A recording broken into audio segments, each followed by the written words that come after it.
सर्वव्यापी तू प्रचंड महाकाय, आदिशक्ति तू नरमुंड महा। कहते हैं जब शिव चाहते हैं तब ही मणिमहेश बुलाते हैं, और महादेव के इसी बुलावे पर आज मैं पहुंच चुकी थी हिमाचल की वादियों में छिपे एक दिव्य रहस्य के बीच। आज मैं जाने वाली थी पंच कैलाशों में से एक मणिमहेश कैलाश की यात्रा पर।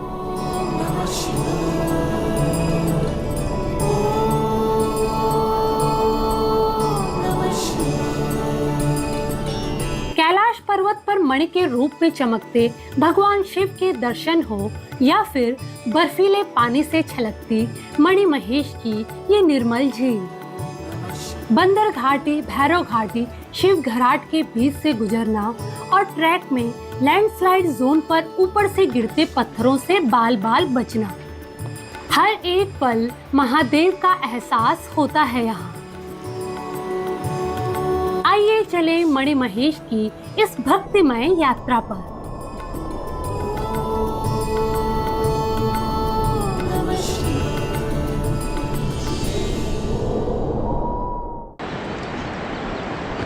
मणिमहेश की यात्रा के लिए मैं सबसे पहले हिमाचल के चंबा शहर पहुंच गई।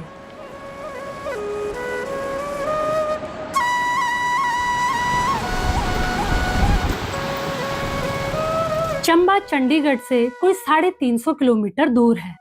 यहाँ से आपको 60 किलोमीटर की ड्राइव कर पहले एक भरमौर नाम के गांव पहुँचना होता है, और वहाँ से 12 किलोमीटर की और ड्राइव कर हड़सर नाम की जगह पहुँचना होता है, जहाँ से कि मणिमहेश का पैदल ट्रैक स्टार्ट होता है।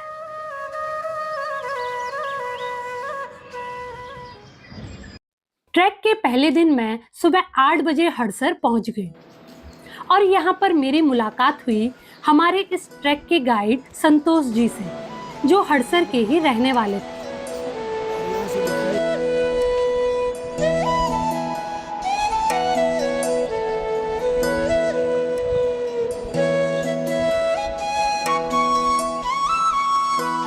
हड़सर में रोड से लगकर कुछ सीढ़ियां बनी हुई हैं, और यहीं से शुरू हो जाती है मणिमहेश कैलाश की यात्रा।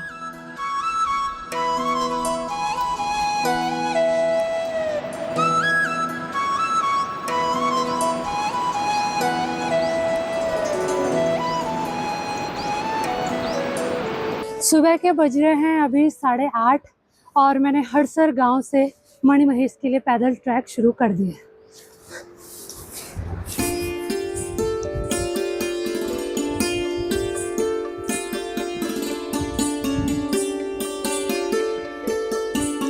सड़क से कोई 100 मीटर दूर ही बना है वीरभद्र मंदिर। जी जी, वो हड़सर में है। 2 दिन की पूजा। हमारे गाइड ने बताया कि ट्रैक पर आगे बढ़ने से पहले यहाँ दर्शन किए जाते हैं। दर्शनों के बाद हम आगे निकल गए।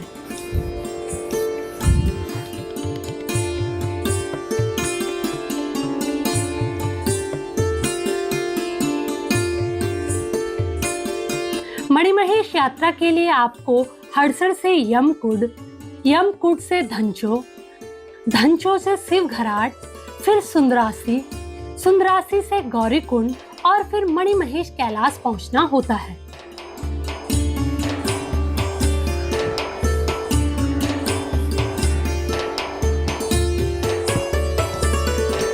हड़सर से पहले 1 किलोमीटर का रास्ता ज्यादातर फ्लैट ही है, जिसमें रास्ते के दोनों तरफ आप अलग अलग किस्म के पेड़ पौधे देख सकते हैं।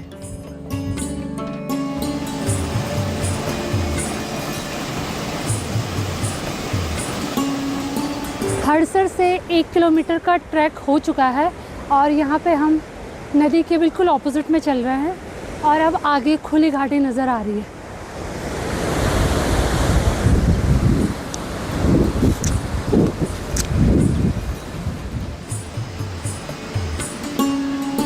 किलोमीटर के ट्रैक के बाद अब हम एक नदी के किनारे पहुंच गए, और ये नदी थी बुझला नदी, जो मणिमहेश से निकलती है।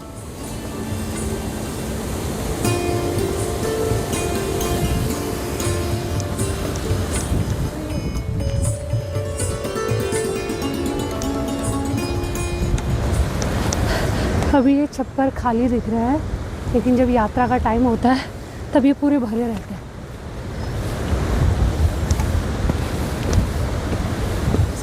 अच्छा, तो ये बुदिलनी है? बुजला। अच्छा, बुजला। अच्छा, तो ये नदी है बुजला नदी।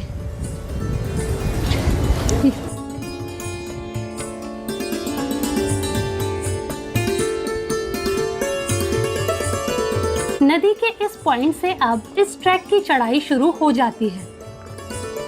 आगे अब कुछ छोटे छोटे पहाड़ पार करने होते हैं।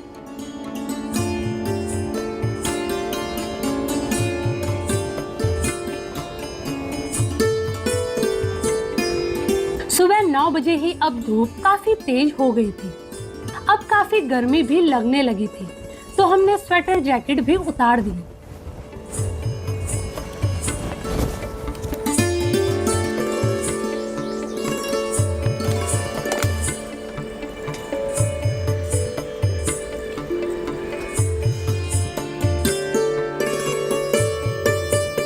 हम कोई 2 किलोमीटर का ट्रैक कर चुके थे और यहाँ हम एक रेस्टिंग पॉइंट पर पहुँच गए। संतोष जी ने बताया कि जब मणिमहेश की ऑफिशियल यात्रा शुरू होती है तब यहाँ इतनी भीड़ होती है कि खड़े होने की जगह भी नहीं मिलती।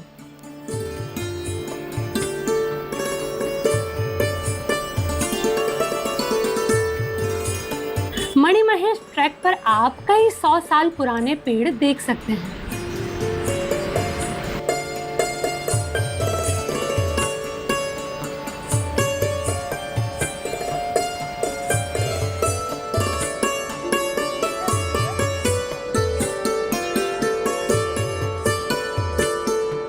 कोई और आधा किलोमीटर के ट्रैक के बाद अब हम पहुंचते हैं यमकुंड के पास।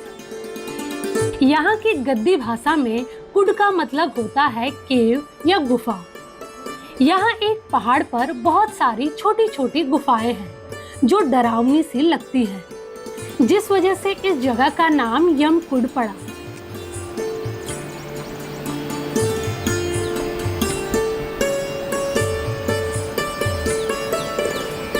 चार किलोमीटर के ट्रैक के बाद अब हम पहुंचते हैं इस ट्रैक के पहले ढाबे पर। ये दुकान भी अभी कुछ ही दिन पहले सेटअप हुई थी, जो अब मणिमहेश यात्रा खत्म होने तक लगी रहेगी।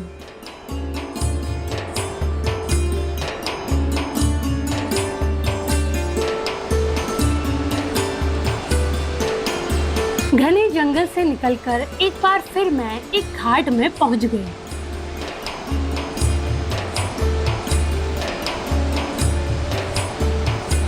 और कोई 100 मीटर बाद ही बिल्कुल नदी के पास आ गई।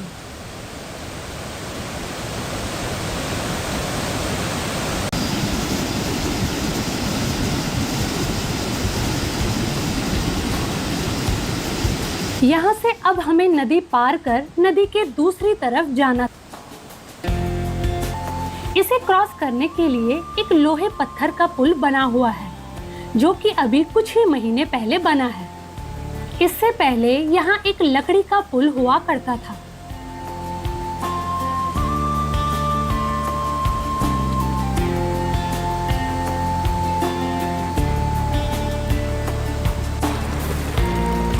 आज का हमारा पहला मेन पड़ाव धनचो होने वाला था, जो अभी भी 1-1.5 किलोमीटर दूर था।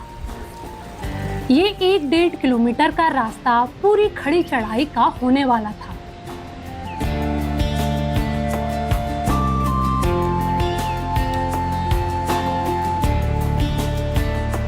हड़सर से धनचो कोई 5 किलोमीटर का ट्रैक माना जाता है, लेकिन मुझे 6 किलोमीटर से ज्यादा ही लगा।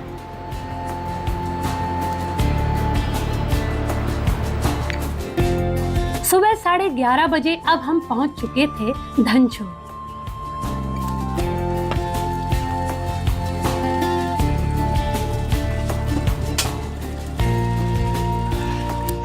अभी 11:30 बज रहे हैं। मैं पहुंच गई हूँ इस ट्रैक के प्रमुख पड़ाव पर, जो है धनचो। और यहाँ पर मेरा ब्रेकफास्ट और लंच दोनों होने वाला है। और मैं अपने साथ पराठे पैक करवा के ले आई थी। और यहाँ से मैंने मैगी बनवाई है और साथ में है सब्जी। तो अब जल्दी से ये ब्रंच करेंगे और फिर निकलेंगे आगे के ट्रैक के लिए।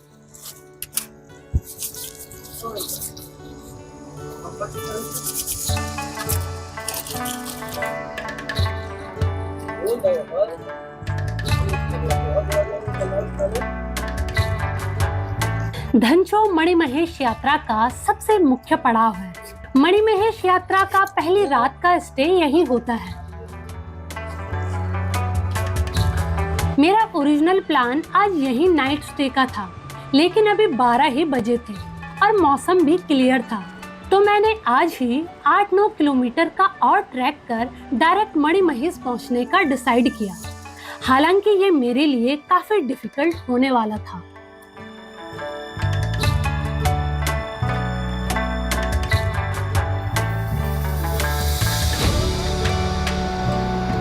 धनचो से अब आगे का आधा किलोमीटर का रास्ता पूरी खड़ी चढ़ाई वाला ही था।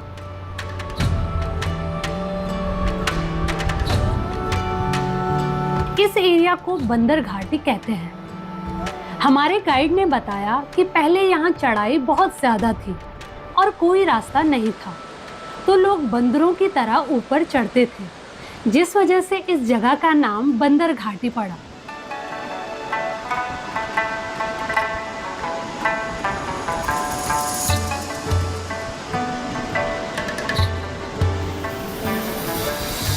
इस आधा किलोमीटर को क्रॉस करने में 30 मिनट लग गए और मैं एक टॉप पर पहुंच गई, जहां से मैं नीचे पूरा धनचो का एरिया देख सकती थी।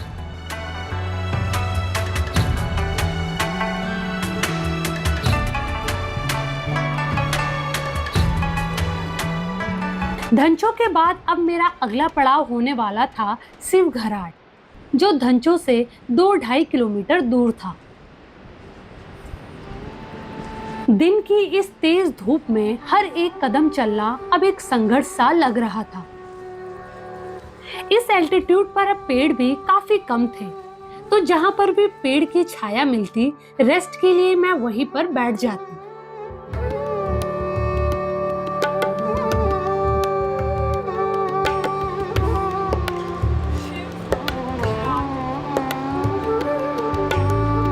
धनचो से कोई 1 घंटे के ट्रैक के बाद आगे एक छोटा सा बोर्ड लगा दिखाई दिया और ये था शिवघराट।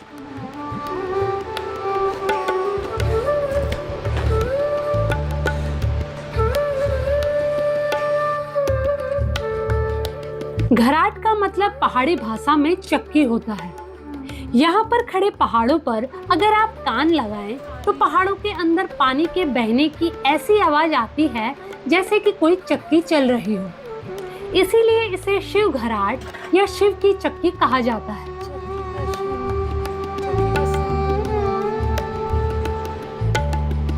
यहाँ पर एक छोटा सा मंदिर भी है, जिसमें चक्की की शेप का पत्थर रखा हुआ है। मैं भी थोड़ी देर पहाड़ पर कान लगाकर ये आवाज सुनती रही।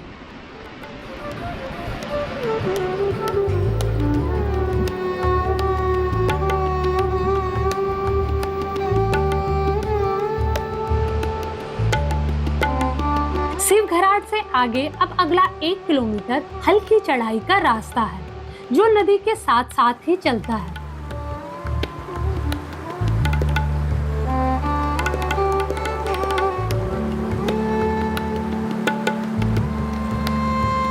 इस 1 किलोमीटर में नदी के ऊपर मैं कई छोटे छोटे ग्लेशियर्स देख सकती थी। अप्रैल तक यह पूरा एरिया बर्फ से ढका रहता है और इन ग्लेशियर से ये नदी ढकी रहती है।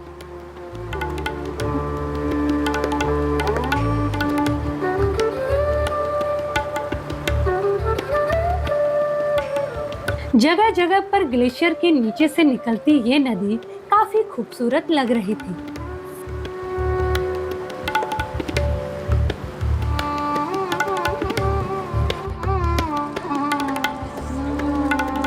शिवघराट के 1-1.5 किलोमीटर के बाद अब आता है इस यात्रा का अगला पड़ाव, जो है सुंदरासी। सुंदरासी पर भी एक ढाबा खुला था। यहाँ पर खाने पीने के अलावा सोने की व्यवस्था भी मिल जाती है।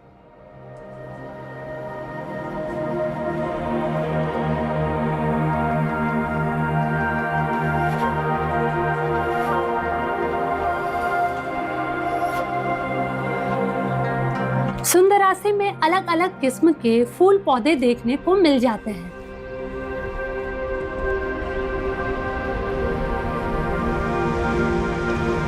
यहाँ पर हमने आधे घंटे का ब्रेक लिया और चाय पी।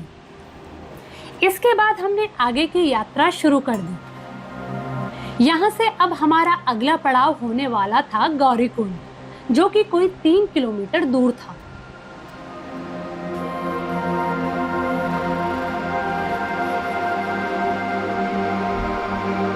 आगे का रास्ता अब एक बड़े लैंडस्लाइड एरिया से जाता है, जिसमें बड़े बड़े पत्थर गिरे हुए थे। यह एरिया भैरव घाटी कहलाता है।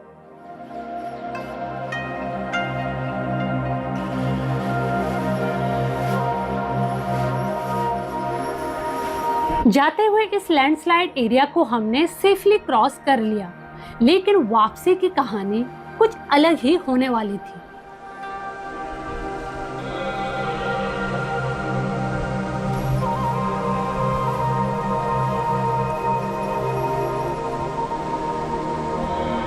भैरव घाटी का लास्ट का 300 मीटर का रास्ता खड़ी चट्टानों के बीच से होकर जाता है।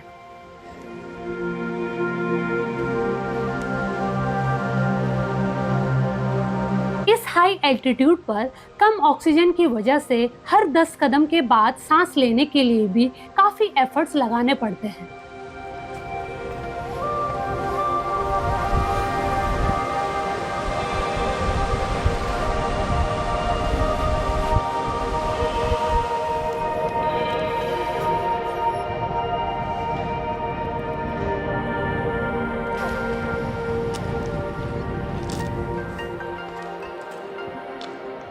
शाम 4 बजे अब मुझे सामने एक मंदिर और कुछ ढाबे दिखाई दिए, और ये था गौरीकुंड।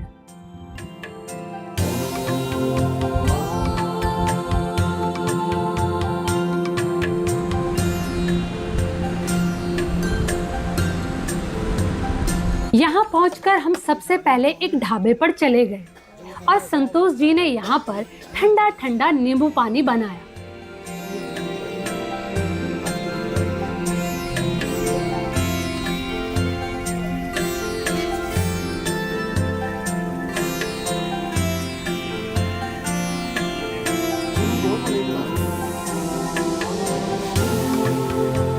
थोड़ी देर रेस्ट के बाद अब मैं इस ढाबे के पास ही बने गौरीकुंड के दर्शनों के लिए चली गई। लगभग 15 किलोमीटर के ट्रैक के बाद पहुंच गई हूं मैं मणिमहेश ट्रैक के अंतिम पड़ाव पर, जो है गौरीकुंड।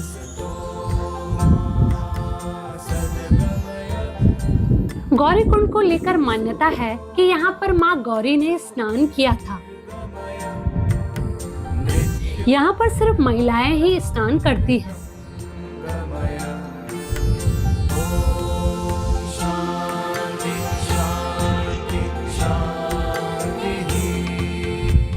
एक घंटा गौरीकुंड में रुकने के बाद अब हमने यहाँ से अपने आज के डेस्टिनेशन मणिमहेश के लिए अपना ट्रैक शुरू कर दिया, जो यहाँ से कोई 1.5 किलोमीटर दूर था।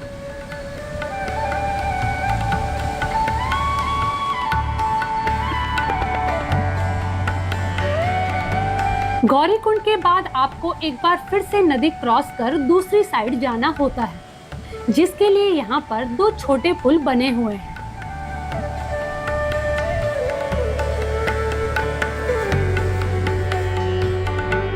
यहाँ से आगे अब चारों तरफ बर्फ से ढके पहाड़ मिलते रहते हैं।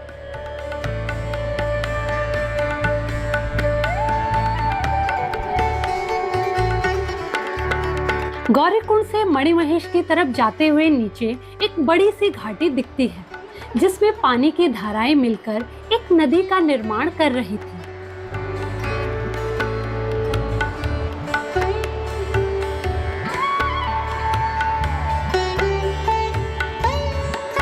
ग्यारह घंटे और 16 किलोमीटर के डिफिकल्ट ट्रैक के बाद शाम 6:30 बजे अब मुझे कुछ झंडे और एक गेट नजर आया और इसे क्रॉस करते ही मैं पहुंच गई अपने दूसरे कैलाश मणिमहेश।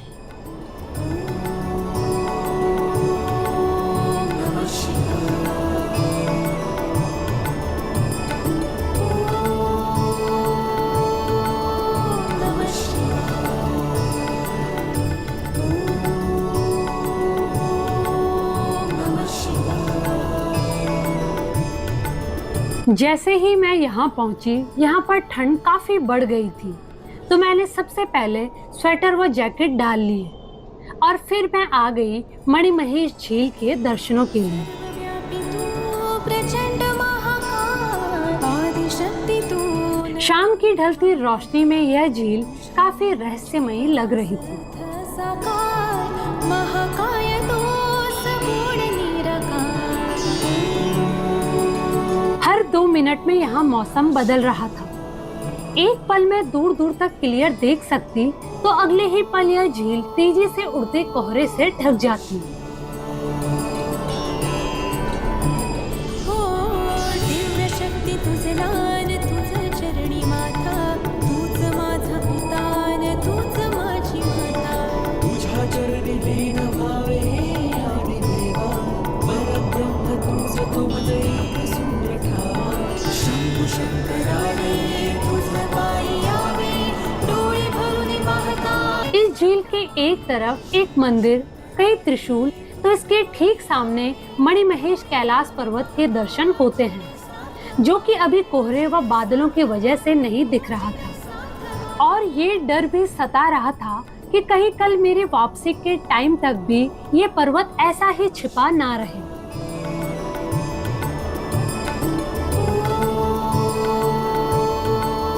नमः शिवाय। 13,500 फीट में हिमालय की गोद में बसी ये शांत व पवित्र झील की सुंदरता देखने में ही पावन लगती है। ॐ त्र्यम्बकं यजामहे सुगन्धिं पुष्टिवर्धनम्। इस मणिमहेश झील को डल झील भी कहते हैं। मृत्योर्मोक्षीयमामृता।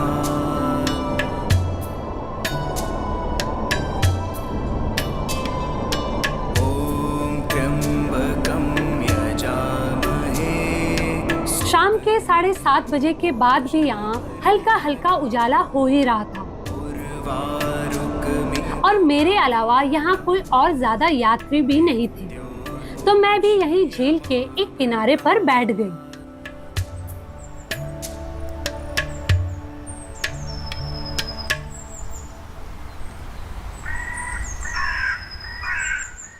अभी रात के 8 बज रहे हैं और ये है मणिमहेश रिजॉर्ट। और ये है, मैंने एक छोटा सा एक बेड लिया है, ये आपको मैं दिखा देती हूँ। इसकी बाउंड्री ये है टिन की, ऊपर भी टिन लगा है और ऐसे छोटे छोटे बेड दे रखे हैं और बीच में पार्टीशन दे रखे हैं। तो यहाँ के हिसाब से मुझे काफ़ी अच्छी अरेंजमेंट लगी। उम्मीद नहीं थी कि ऐसा भी मिलेगा। यहाँ कम से कम 15-20 बेड हैं और मैं अकेली हूँ, क्योंकि आजकल यात्री जो इतने हैं नहीं। तो ये पूरा रिजॉर्ट जो है सिर्फ मेरे नाम। जब आधी रात को मैं बाहर आई तो आसपास के सभी पहाड़ चांद की रोशनी में जगमगा रहे थे और मैं पहली बार मणिमहेश कैलाश के दर्शन कर सकती थी।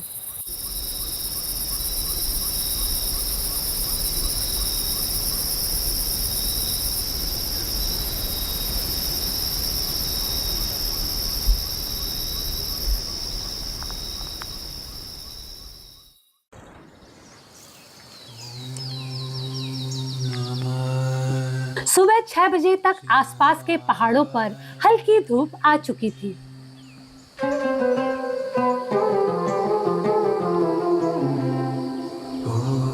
सुबह की रोशनी में झील का पानी चमक रहा था और झील के कई हिस्सों में बर्फ की परत सी जम गई थी।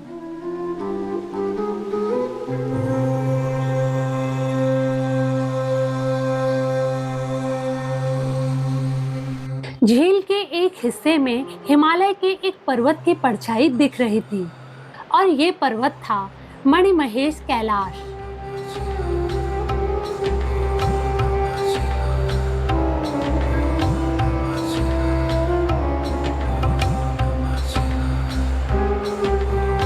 मणिमहेश कैलाश को भरमौरी कैलाश या चंबा कैलाश के नाम से भी जाना जाता है।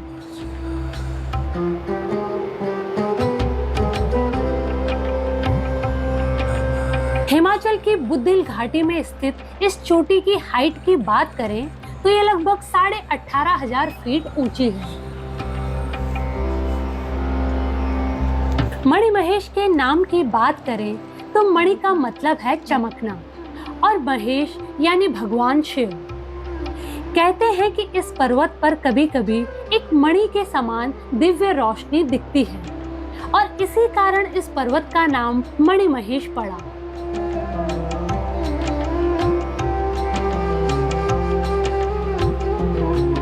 मान्यता है कि इस पर्वत पर पड़ती यह दिव्य रोशनी भगवान शिव का तेज है।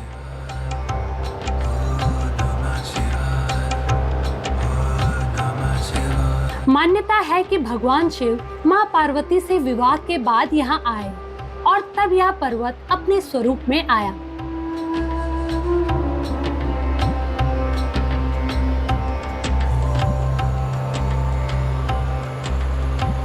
मणिमहेश कैलाश की ऑफिशियल यात्रा हर साल जन्माष्टमी के समय शुरू होती है और कुछ ही दिन के बाद राधा अष्टमी में खत्म हो जाती है। इसी अवसर पर मणिमहेश झील में शाही स्नान होता है, जिसमें दूर दूर से तीर्थयात्री आकर इस पवित्र झील में स्नान करते हैं। नमः प्रकृत्यै भद्रायै नियताः प्रणताः स्मताः। सुबह 8 बजे मणिमहेश झील की एक परिक्रमा करने के बाद अब समय था मणिमहेश से वापसी का। विद्यारूपेण संस्थिता नमस्तस्यै नमः। जब मैंने वापसी का ट्रैक शुरू किया तब हल्की हल्की धूप खिल चुकी थी। या देवी सर्वभूतेषु शक्तिरूपेण संस्थिता। 10 मिनट में मैं गौरीकुंड पहुंच गई। सुबह की रोशनी में ये जगह और भी खूबसूरत लग रही थी।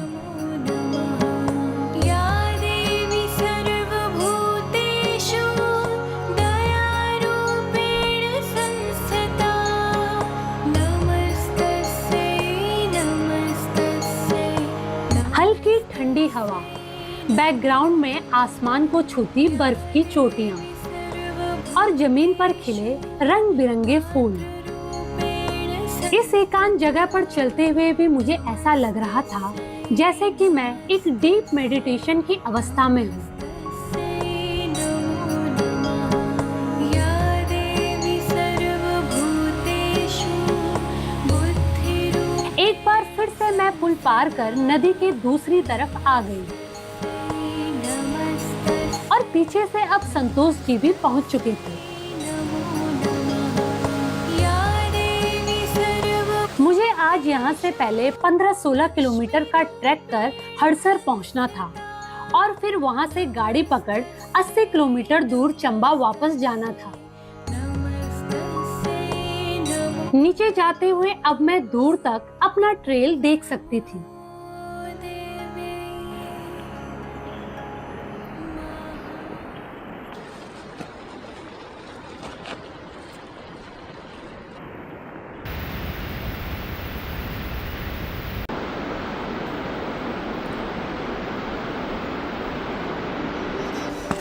मणिमहेश से 2 किलोमीटर के ट्रैक के बाद अब हम लैंडस्लाइड जोन में पहुंच गए।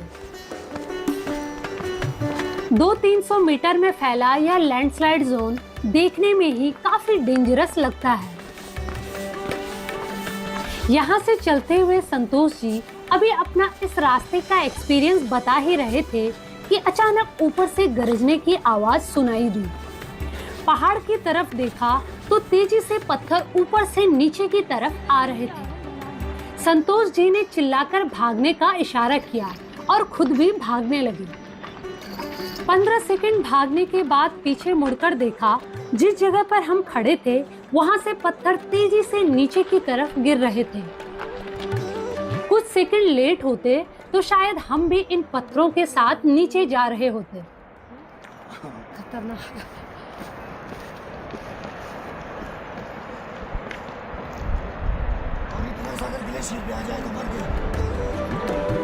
लैंडस्लाइड जोन को पूरा क्रॉस कर अब हम एक जगह पर खड़े हो गए।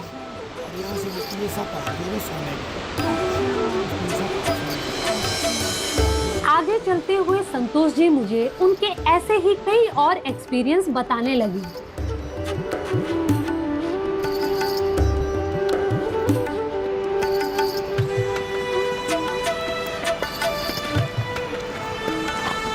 सुबह 9 बजे एक बार फिर से मैं पहुंच चुकी थी शिव घराट पर।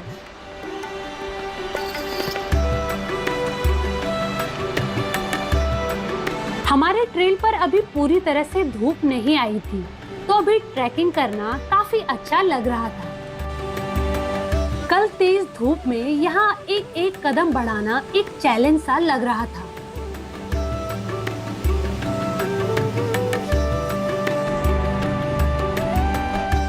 सुबह 10 बजे अब हम धनछो पहुंच गए। धनछो पर हमने नाश्ता किया और फिर हम आगे की तरफ चले गए।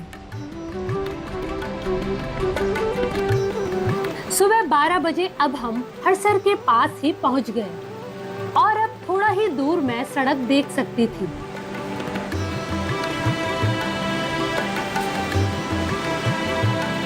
साढ़े 12 बजे मैं अब हड़सर से चंबा की तरफ निकल गई।